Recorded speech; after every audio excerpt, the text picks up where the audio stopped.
Assalamualaikum warahmatullahi wabarakatuh. Halo sahabat inovasi, jumpa bersama saya Ika Oktavianti dari Badan Penelitian dan Pengembangan Daerah Provinsi Sumatera Selatan dalam acara One Day One Innovation. Satu hari satu inovasi, tiada hari tanpa inovasi. Sahabat inovasi, saat ini inovasi menjadi sebuah keharusan. Dunia terus berubah sehingga kita harus lebih adaptif dan inovatif. Untuk menginspirasi, kami hadir dengan para inovator hebat dengan inovasi-inovasinya dalam acara One Day One Innovation. Sahabat inovasi, saat ini kita berada di pendopoan rumah dinas Bupati Lahat dengan latar belakang kantor Bupati Lahat. Dan telah hadir juga salah seorang guru inovatif dari SMA N1 Lahat. Selamat datang pada Ibu Mila Elvia SPD. Selamat datang Ibu di podcast kami. Gimana kabarnya? Alhamdulillah baik. Alhamdulillah baik ya Bu ya. Hari ini kita akan ngobrol tentang inovasinya Bu Mila nih, penggunaan aplikasi Canva Edu untuk pembelajaran masa kini agar tercipta pola interaksi belajar yang menarik dan interaktif. Betul Nah berarti sekali. ini kalau lihat dari judulnya menggunakan aplikasi Canva Edu ya Bu ya. Betul sekali Ibu Nah Ika. untuk lebih jelasnya kita tanya-tanya nih kepada Ibu Mila. Boleh. Gimana kira-kira ide pemikiran pertamanya gimana nih Bu? Adanya penggunaan aplikasi Canva Edu ini, silakan. Oke, terima kasih sebelumnya atas kesempatan yang diberikan kepada saya. Saya Mila Elvia dari SMA Negeri 1 Lahat. Jadi yang melatar belakangi saya untuk menulis atau menciptakan inovatif ini yaitu karena tahun 2021 kita tahu sama-sama Indonesia mengalami suatu pandemi COVID-19 yang mengakibatkan merusak semua sektor termasuk sektor pendidikan.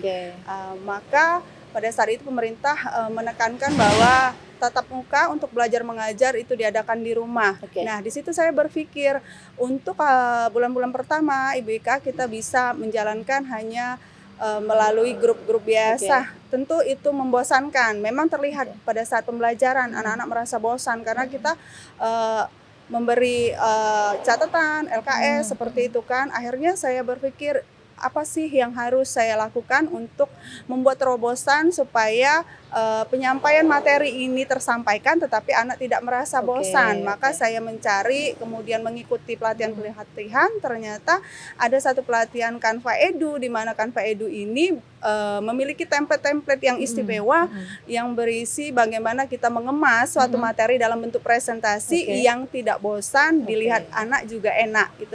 Latar belakangnya Bika. Berarti ini menggunakan aplikasi Canva Edu ya Bu Betul ya, yang bisa sekali. di-download secara gratis oleh anak-anak. Betul gitu. sekali. Cuma Ibu merubah aplikasi ini menjadi lebih menarik gitu ya. Betul. Nah, tujuan dan manfaatnya sendiri dari adanya pembelajar ini seperti apa Bu? Sebenarnya kalau tujuan atau manfaat terasa sekali ya Bu Eka ya pada saat saya memberikan materi, terutama untuk materi yang kalau saya basic saya mengajar fisika. Kalau mengajar fisika itu kan banyak hitungan, tetapi untuk beberapa materi ada yang tidak hitungan. Nah, di situ saya manfaatkan untuk menyampaikan materi supaya tidak bosan, dibuatlah slide tadi langsung ada contoh, ada gambar di situ dan ternyata anak tertarik. Oh iya, ini anak juga lebih cepat tahu apa saja materi yang saya sampaikan dan dari anak-anak juga bilang kan, Bu enak Bu belajar menggunakan presentasi seperti ini. Lebih eye catching ya, menarik. Gitu, kemudian warna-warnanya juga menarik, visualisasi anak-anak gitu ya. Nah kalau dampaknya Bu, setelah ini berarti dari 2021 sudah mulai diperkenalkan nih bahwa ada aplikasi Canva Edu membuat presentasi lebih menarik gitu ya. Nah dampaknya sendiri yang bisa dirasakan kita sebagai guru ataupun anak-anak siswa kita gimana Bu? Yang jelas dengan menggunakan Canva Edu untuk presentasi menyampaikan materi itu materi terasa lebih mudah kita menyampaikan, anak lebih tertarik dan juga bisa diakses dimanapun. Ya, jadi walaupun pada saat di rumah mereka belajar, mereka berasa nyata, oh ini guru saya yang mengajarkan. Kan kadang-kadang anak itu juga kalau kita berikan link YouTube dari sumber lain, mereka seperti males ya belajar. Tapi kalau misalnya saya sendiri yang bersuara di situ menjelaskan, jadi dia berasa oh ini guru saya yang diajar sama gurunya langsung gitu ya. Makanya di situ saya bikin lebih interaktif tadi. Nah, kalau dari segi hambatan nih, Heeh. karena kan kalau kita mulai memperkenalkan sebuah pembelajaran baru nih Pembelajaran, pasti ada hambatannya. jelas. Kira-kira ada hambatan yang berarti nggak, Bu? Ya, hambatannya sepertinya sih umum karena kita juga yang perlu di sini disiapkan sebenarnya adalah sinyal ya, karena Canva Edu ini menggunakan kuota internet kan. Nah, tidak ada dampak yang berarti sih sebenarnya, hanya saja kita memang perlu sabar memberi